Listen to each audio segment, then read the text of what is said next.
Hello, it's Anand here. Welcome back to my channel, and today's video is outdoors, and so you may hear the odd bee, a bird and the odd car passing by, but hopefully it won't be too much of an interference. So today I'm going to be talking about comparison. And when I think of comparison, I'm not talking about how we measure ourselves, but more a case of when we compare and we find ourselves lacking. That's the topic I'd like to explore today. And before I dig into what is comparison and examples of it, of how it can impact you, I just want to share with you that over the coming videos I'm going to be talking about various different topics that can really affect our emotional wellness, that can disrupt the sort of peace in our mind if we have it. I often feel like, or I have a saying that I live in my head 24/7. And so if that's not a pleasant place to be in, my life becomes very difficult, and I'm sure it might be the same for you. And I've been reflecting, and there's a number of things that get in the way of that. And so today's one of those topics. So I'm going to look at comparison. So what is comparison? And what is it not? So it's not measuring. So for example, let's say you want to be fitter and you know that you're very overweight, or you're not very fit.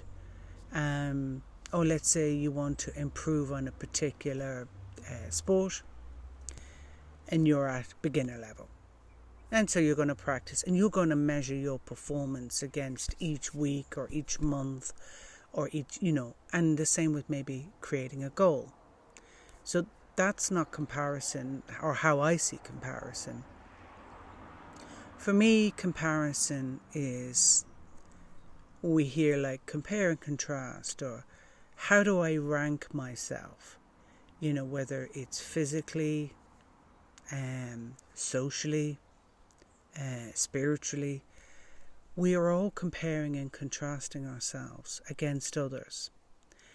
And I just want to illustrate an example of this. So here I have two very beautiful flowers, a rose, and I'm not sure what this one's called, but you can see it above my head. And they're very different. They come under the category of flowers. But can you compare them?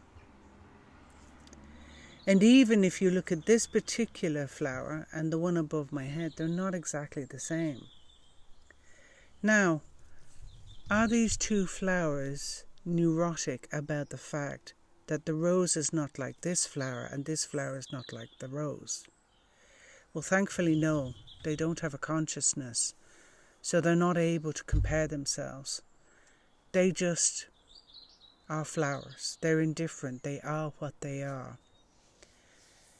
But for us humans, we compare ourselves, and often it can come from early childhood, and it can come from people thinking they're being well-intentioned, but the comments come out poorly. It's like, why can't you be like your brother? Or, you're not as smart as Jenny.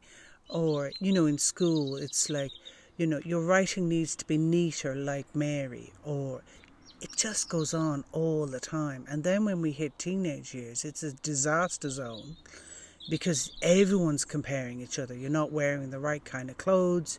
You're not looking really cool. And now with social media, that comparison has ramped up even more so. And hearing this, I would just like for you to pause for a moment and consider, how often do you compare yourself on a daily basis? And where does it come from? And how does it impact you?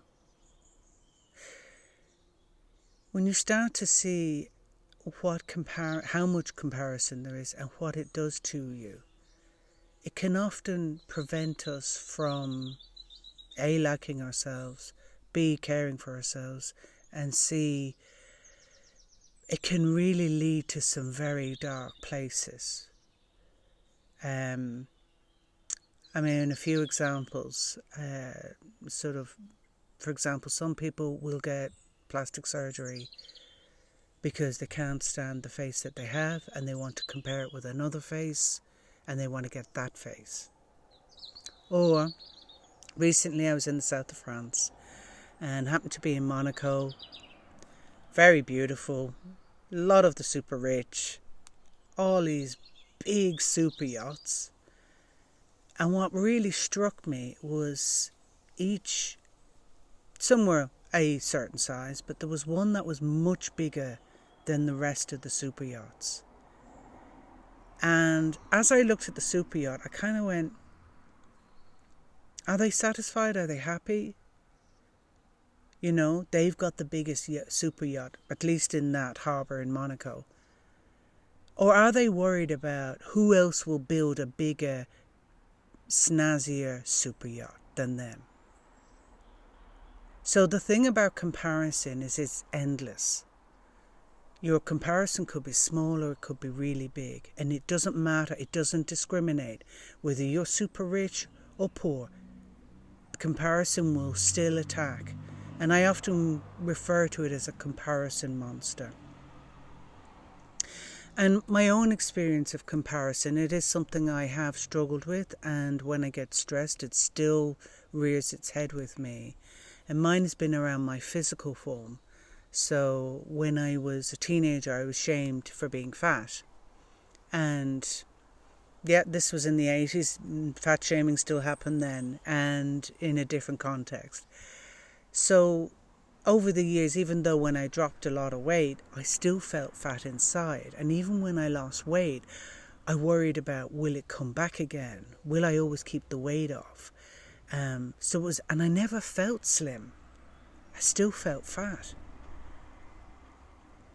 And so as I started to explore what is comparison and where it comes from,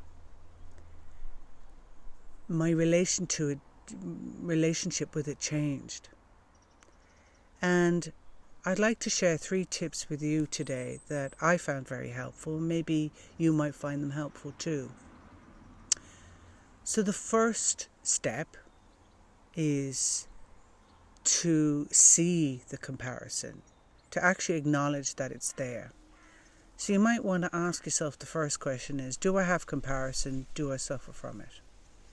If yes, what aspect of my life do I compare with? And who do I compare against? Is it my physical form? Is it my material wealth? Is it my mental well-being? You know, maybe I think I'm not as mentally fit as somebody else. Is it my intelligence? Is it my work? Is it how I am spiritually? Because we're all comparing. And then is it, who am I comparing against? Then it's, where does the comparison come from? So kind of, peeling back the onion of comparison and seeing, where did it come from? So that's the first step, just seeing it. If you say, no, I don't have comparison, fine, maybe you don't. Or if you're denying comparison or ignoring it, I'd ask you to really take a look, or invite you to take a look, because otherwise, if you don't see it and acknowledge it, you're always going to be stuck in comparison. And it will actually just get bigger.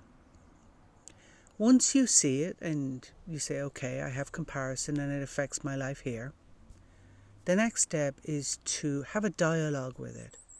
Ask your comparison monster questions. Why are you comparing? What purpose is the comparison for? And in what way are you trying to protect me? Because comparison can be a form of protection. That may sound strange to hear, but using my own example. So when I was a teenager, very overweight, didn't like my body, and I would internalize saying I'm fat, I'm ugly, I'm unlovable. So I put a wall up and no one could get in. And I got there first before anyone else did. And when comparison comes up, I immediately know I'm stressed about something. And when I looked at it, it covered over my fear of rejection. And that's how comparison protected me. And I learned this because I journal. I like to journal, I ask questions and then get an answer. You might want to do a voice note, or maybe you want to draw it out, or sing it out, or do whatever works for you, but have a dialogue with comparison. And then finally make friends with comparison. This is the third and final step. And what do I mean by making friends with it? Accept that it's there. So rather than pushing it away, ignoring it, drowning it out, be friendly with it. See what it's doing, what its purpose is about. And when you feel a comparison coming up, maybe locate where does it come in your body, and kind of start having your dialogue with it. Hello, friend, you're coming up again. What's going on? And the more that you start to look and see and talk with comparison and accept it, the more the comparison drops, and that sensation that you have of dislike or wanting to change something that you don't need to change, or that feeling of I don't accept myself, that starts to ease off. Bit by bit it starts to ease away, and you start to grow to like yourself, little by little. So why not try these 3 steps? See how you get on. I'd love to hear how you get on. Drop a comment below. And if you feel you would like some more support around comparison and turning your insights into action, then book a free discovery call with me. You can get the details in the description box down below. And we can explore your comparison together and turn those insights into actionable goals. So thanks for listening, and if you enjoyed this video, please subscribe or drop a comment below, and I'll see you next time. Bye bye.